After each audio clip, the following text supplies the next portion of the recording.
A continuación, neurología y algo más, junto al doctor Roberto Arellano.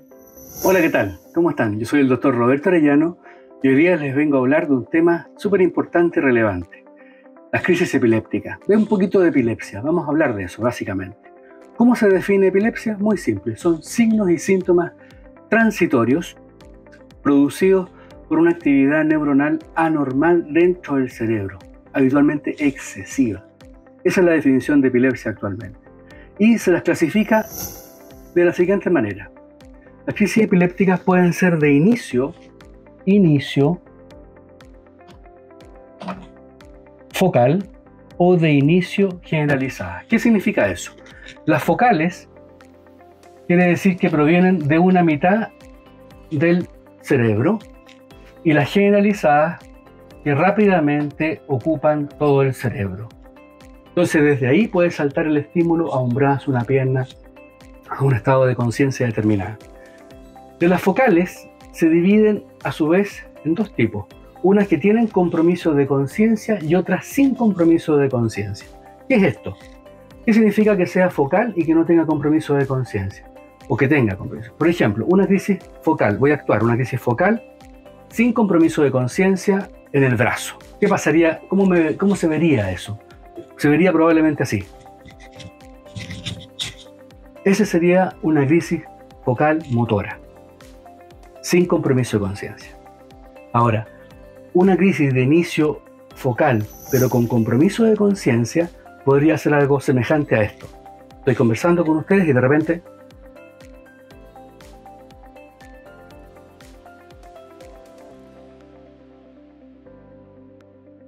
pierdo el contacto, tengo ciertos movimientos, podrían ser de muchos tipos, vértigos o movimientos estereotipados, en fin, pero hay pérdida de contacto entre el sujeto y la realidad.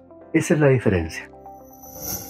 Ahora, ¿cómo son las epilepsias de inicio generalizada? Son muy rápidas, involucran ambos hemisferios, por lo tanto hay pérdida de conciencia. Si es motora, habitualmente y de estas vamos a hablar ahora en un rato más, las crisis tónica clónica generalizada, estas crisis motoras.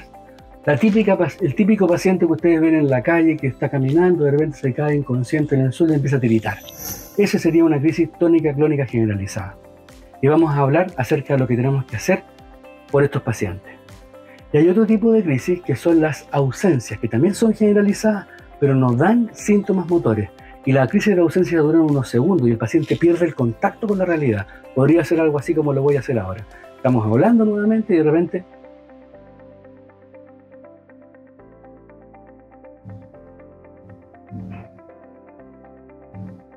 ...20-30 segundos y el paciente no recuerda nada de lo que pasó.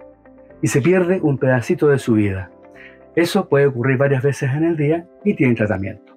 Pero lo que yo me voy a abocar ahora es a hablar de este tipo de crisis y cómo enfrentarse a una de ellas, si la ve en la casa o si la ve en la calle. Entonces, veamos.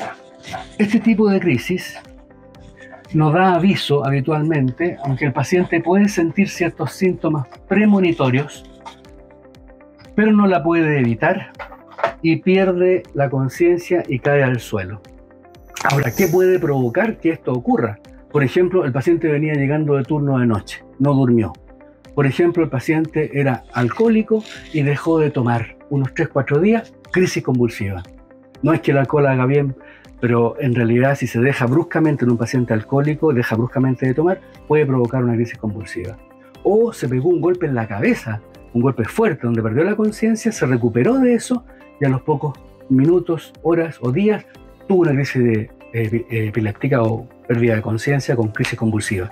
Todas esas cosas pueden generar una pérdida total de conciencia con relajación de esfínter, es decir, se hace pipí, caquita, en fin, en la crisis, y eso es delicado.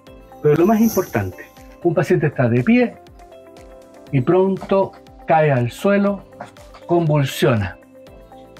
¿Qué hacer?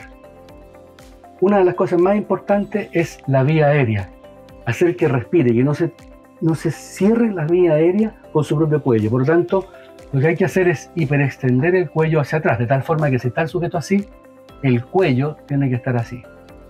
Aquí está el piso. El cuello tiene que colocarse hacia atrás para despejar la vía aérea. Evitar que se pegue con cosas alrededor, que se golpee. Con el movimiento él se puede golpear, o ella se puede golpear. Evitar eso sacando las cosas alrededor que son peligrosas. Otra cosa importante que hacer es no meter los dedos dentro de la boca para sacar la lengua o para meterle algo para que no se muerda la lengua. Si se la va a morder, se sutura después. La lengua no se traga tampoco. La lengua es una estructura firme que está dentro de la boca, así que no se la va a tragar para adentro. No se va a ahogar con la lengua. Y si es un paciente que es crónico, ya sabemos que las crisis duran más o menos entre 30 segundos, 1 minuto, 2 minutos. Si duran más, ya hay que consultar, por supuesto. Así que nada dentro de la boca. Evitar que se golpee es fundamental. También el hecho de despejar la vía aérea hacia atrás, lo ideal en ese caso, cuando ya se ha pasado la crisis, es volverlo de lado y estirar el cuello y que quede de lado con el cuello estirado, de tal manera que si vomitara cualquier cosa, no aspirara el vómito. ¿Cuándo llevar a un paciente al servicio de urgencia producto de una crisis epiléptica? Si es un epiléptico conocido y sabe que tiene crisis, déjelo ahí, no pasa nada. Pero ¿qué pasaría si se repite la crisis inmediatamente terminada la otra? Hay que llevarlo a la urgencia. Si por primera vez ocurre una crisis convulsiva, primera vez, llevarlo al servicio de urgencia inmediatamente. ¿Qué pasaría si la crisis dura más de 5 minutos? Ya sea un paciente conocido, que ya sabemos que le duran 2 o 3 minutos, pero la crisis dura más de 5 minutos, también llevarlo a la urgencia. Esas son las condiciones por las cuales uno tiene que movilizarse. Y así, espero que les haya entendido lo que significa una crisis convulsiva y un poquito de la epilepsia y cómo manejarse en el momento de la crisis misma. Esto es muy importante porque nunca se sabe cuándo va a pasar, pero ya tienen el conocimiento. Así que hasta aquí llegamos con esta cápsula. Recuerden que este programa fue auspiciado por el Centro Médico FAR, que es donde yo trabajo, es mi centro favorito. Ahí se mezcla la tradición, la buena atención, la atención humana con la máxima tecnología. Es la mezcla perfecta. El Centro Médico FAR queda ubicado hacia el sur de Santiago y están bienvenidos a ir a conocerlo, a sacar hora. Tiene importantes y nuevos emprendimientos. Actualmente tiene una resonancia de última generación, tiene escáner, en fin, diferentes especialidades. Así que no dejen de acudir. Nos vemos en el próximo capítulo de Neurología y algo más.